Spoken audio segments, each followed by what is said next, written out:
नमस्कार मंडळी. तर कशा आहात सगळे? कसं वाटलं माझा आजचा लुक म्हणजेच चेहऱ्याचं एक ग्लो. कारण का 2 दिवसापूर्वी मी ब्लीच केलं. आता बऱ्याच बायकांनी मला प्रश्न विचारला होता की तुम्ही ब्लीच कसं करता. आणि ब्लीच केल्यानंतर म्हणजे आता ब्लीच केल्यानंतर हा ग्लो येतो ना, हे कोणी विचारलं होतं पण सांगते मी. हा चेहऱ्याला ओरिजिनल ग्लो आला आहे बरं का. हां, ब्लीच केल्यानंतर हा ग्लो आला आहे. तर हा ग्लो म्हणजे आता ब्लीच केलं 2 दिवसानंतर 2-3 दिवसानंतर छान ग्लो येतो. मी क्रीमचं गोल्डनचं ब्लीच करते, एकदम छान असतं बरं का. मला आता काय कोणते साईड इफेक्ट नाहीच झाले. स्टार्टिंगला मी कुठलं केलं की मला लक्षात नाही, पण सुरुवातीला केलं त्याने पण नव्हतं काय झालं. माझा चेहरा त्यावेळेस नव्हता मला पाहून बघायला आले होते. आणि ते ब्लीच करताना म्हणजे माझ्या तुमच्याने केलं माझं ब्लीच.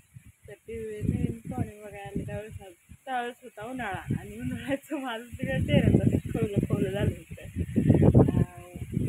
ते होऊन थंडीमुळे असं खवलं झालं होतं चेहऱ्यावरती. अख्खा पांढरा शुभ्र चेहरा मस्त झाला होता. नुसतं असं असं जरी केलं तरी अशा कोरडी स्किन म्हणतात ना, ड्राय स्किन झाली लई.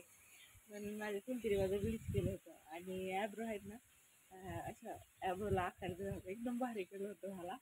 आणि त्यानंतर नव्हतं केलं मग लग्नाच्या टायमिंगलाच मग ब्लीच केलं ह्याच्या वेळेस. हो, लग्नाच्याच टायमिंगला मी ब्लीच केलं. आणि तिथून नंतर मग लग्नानंतर मी बऱ्याच दिवसांनी 5-6 महिन्यांनी मी ब्लीच केलं. आणि नंतर ना मग लागले माझे स्वतः. एकदाच मी पार्लरमध्ये ब्लीच केलं. ते एकदा चेहऱ्याला केलं आणि एकदा हाताला केलं. आता स्वतः घरीच करते, कारण ना एक ब्लीच करायला 100 रुपये इथे ना, आतापर्यंत 150 रुपये घेतात ते चेहऱ्याला नुसतं ब्लीच करायला.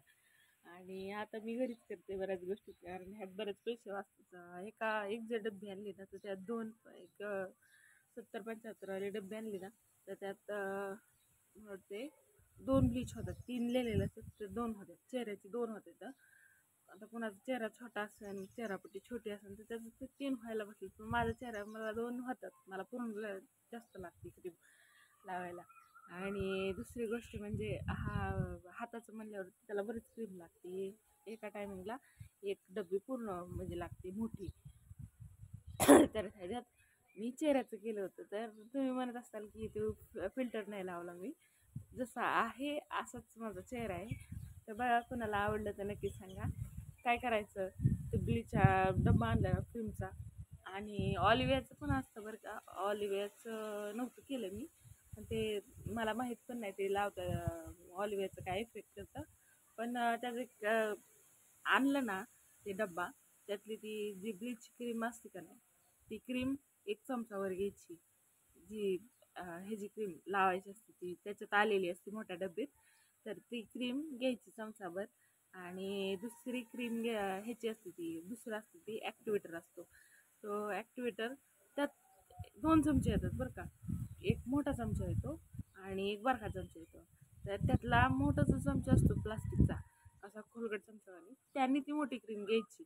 आणि ब्लीचची जी क्रीम असते ना, ती क्रीम छोट्या चमच्याने घ्यायची. ती बी 1 चमचा. नाही तर घेताला अख्खं चेहऱ्याचं सगळं वाटोळं करून ठेवताला, एवढं नका करू. तर तेवढे एकच चमच्यात ती ॲक्टिवेटर टाकायचा, छोटा चमचा. चेहऱ्याला एकदम छान असं ग्लो येतो. तर तुम्हाला आवडत असेल तर नक्की सांगा बरं का. काय आता आपलं ब्लीच सांगितलं मी तुम्हाला, आणि परत एकदा करून दाखवेन. पण आता मी सध्या बसली म्हणून बसल्या म्हटलं आपला ग्लो आलेला छान असा दाखवावा. कसं वाटलं नक्की सांगा बरं का.